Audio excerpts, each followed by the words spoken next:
Assalamualaikum sahabat berkebun. Video kali ini sambil berkebun kita akan bahas tentang anual, biennial, dan perennial. Nah, 3 istilah ini harus diketahui sebelum kita mau mulai menanam, supaya nggak bingung-bingung lagi. Karena banyak banget sahabat yang curhat di Instagram, kenapa ya nanam tomat baru berbuah sekali terus kemudian mati. Nah, itu kenapa tuh? Makanya sekarang langsung aja kita pelajarin. Langsung aja, apa itu tanaman anual?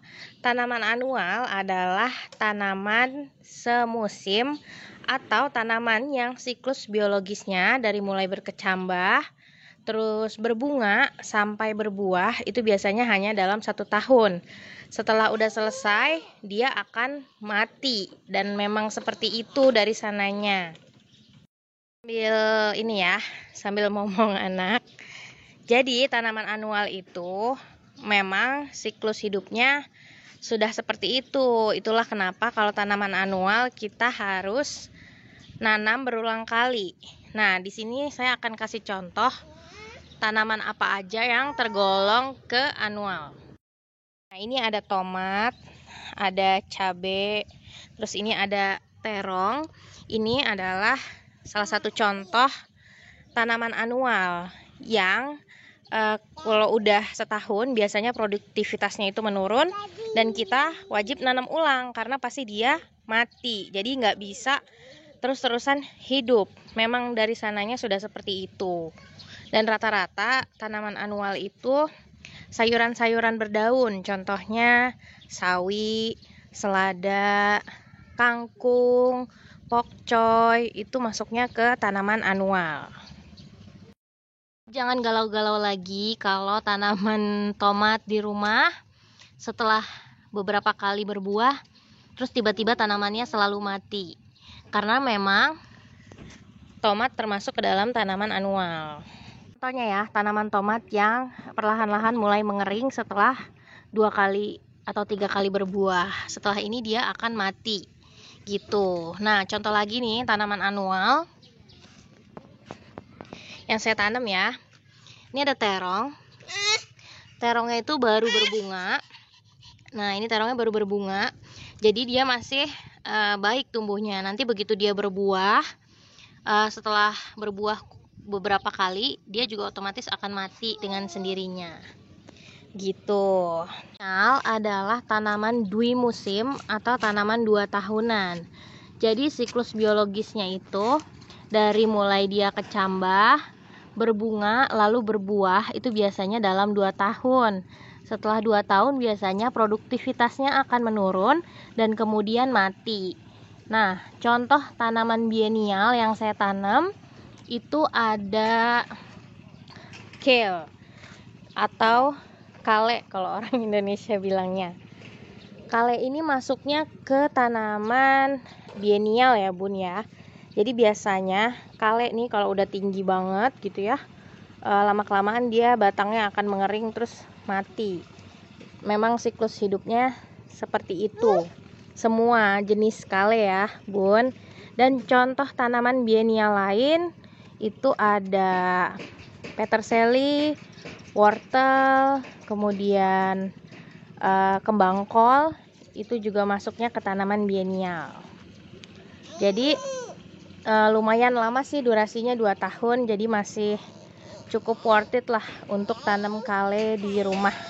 Tanaman terakhir ini adalah tanaman perennial atau tanaman menahun atau tanaman sepanjang tahun. Ini paling enak untuk ditanam karena kita cukup sekali tanam, panennya itu bisa berkali-kali, bun. Dan di sini akan saya kasih contoh tanaman tahunan atau perennial yang saya tanam, banyak banget. Yang pertama ini yang lagi dipegang si Ade, ini adalah tanaman merica, merica perdu.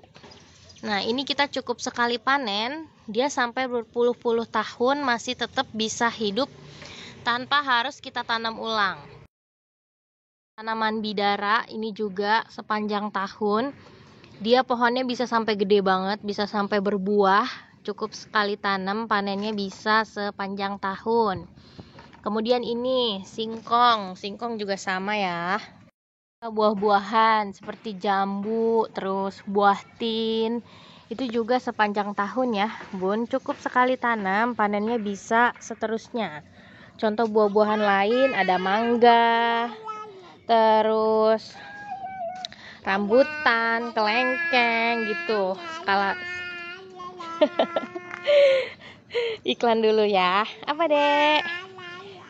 Jalan-jalan.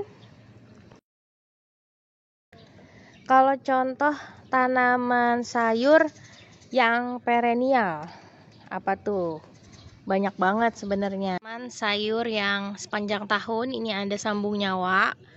Terus tanaman yang lain itu ada pepaya Jepang, ada bayam Brazil, kemudian ada binahong. Itu sepanjang tahun. Ini juga sepanjang tahun alias perennial. Lalu apalagi ya, sereh seperti yang saya tanam di ujung, sereh. Kelor seperti yang saya tanam di dalam rumah.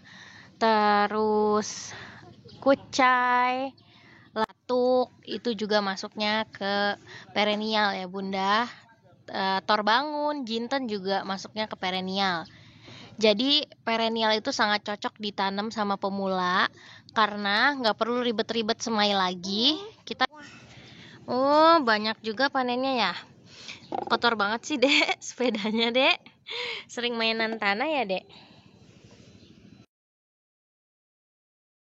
Seperti tin, seperti ini juga masuknya ke perennial ya Bunda. Jadi kita bisa tanam tanpa harus ribet-ribet semai lagi.